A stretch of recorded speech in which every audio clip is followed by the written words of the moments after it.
Hey everyone, this is Gojira91 here with another figure review. Also, I'm sorry that I haven't posted anything on this channel for a while, mostly due to college and also having to work at the same time. Causes a lot of exhaustion if you ask me. Also, I figured that during these times of crisis, I'd at least try to do some toy reviews again. But anyways, for today's review, we'll be looking at a figure that I've been wanting to do for some time. And with that said, here he is. The 1989 8-inch Megalon from Bandai. Now, to start off, let's begin with his history. As you all may remember, Megalon comes from a race of underground extraterrestrial known as the Cetopians. So throughout, we start to learn that people are still conducting nuclear bomb tests above ground. And that's pretty much damaging the planet and angering the Cetopians from down below. And all we can guess what happens next, right? They send a giant monster. And not just that, but in order to do so, they had him following Jet Jaguar around for half of the movie, causing mass destruction to Japan, so to speak. Unfortunately, though, Goro Ibuki, the scientist who created Jet Jaguar, stops the Cetopians from controlling his creation, and that he later sends him to stop the madness. Jaguar, of course, does get into battle with Megalon, but not before calling Godzilla over to help.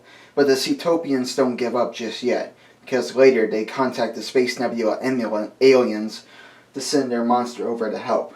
That, of course, being Gigan, and that both he and Megalon tag team up against Jet Jaguar, at least until Godzilla arrives. And so, the rest of the fight we get to see both tag teams going up against one another, with Godzilla and Jet Jaguar managing to beat both Gigan and Megalon, forcing them back from wherever they came. This also happens to pretty much sum up Megalon's history, and that we would never see him again in another Godzilla film. Now, for some articulation, as you can see, his arms can go up to about 360 because of the wings behind his back. This pretty much goes the same for his legs, as they put him in an awkward sitting position. His head does make some movement, but it only goes from left to right. I also wouldn't want to try to do a 360 as it looks like he's glued on there tightly, the head that is. Now, as far as detail goes, he doesn't look quite as much as he did from his original film appearance.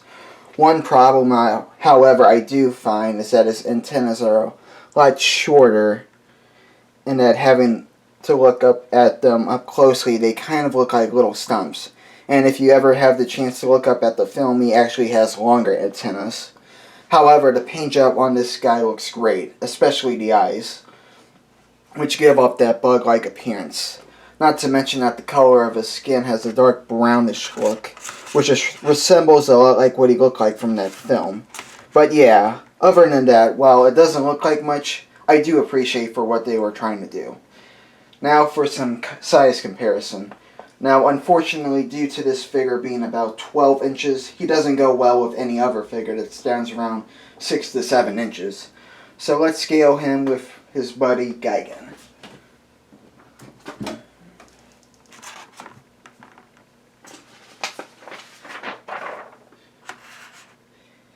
Yeah, if you can tell, Megalon is at least 2 inches taller than Gigan, if you were to scale them out yourselves. Let's try him with Godzilla.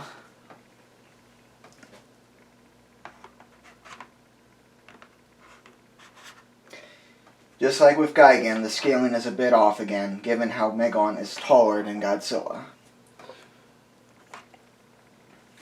Now, I don't carry a Bandai Jet Jaguar figure with me, given how expensive they are around the internet, but I do happen to carry a small Marmot, so let's try to compare them.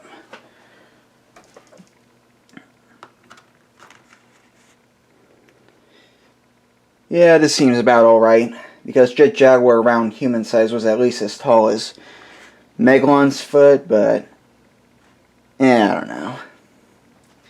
So, if I had any thoughts for this guy, I would say that he is an adequate figure. He may not be the best Megalon figure out there, given how we've gotten some much better ones, such as the YMSF version, but he still stands out well for what Bandai was offering during their time in Japan. I would recommend this to anyone who happens to be a fan of this guy, or if you're just wanting to collect 12-inch Godzilla figures that you find pleasing. Anyways, I hope that everyone is staying home safe from the virus. Always remember to just wash your hands and to stay close to your families. We will all try and get through this together once it is over. Also, let me know in the comment section below if any of you guys want to see me try and review something else other than Godzilla, like Gamera or Ultraman. I want to do more of these in the summer. Not to mention that this pandemic has got me in the mood to go back on doing some YouTube videos again. But anyways, if you enjoyed this video review, click on the like button, and if you want to see more of these, click on the subscribe button to see the latest content. So until then, I will see you all next time. This is Gojira91, signing off.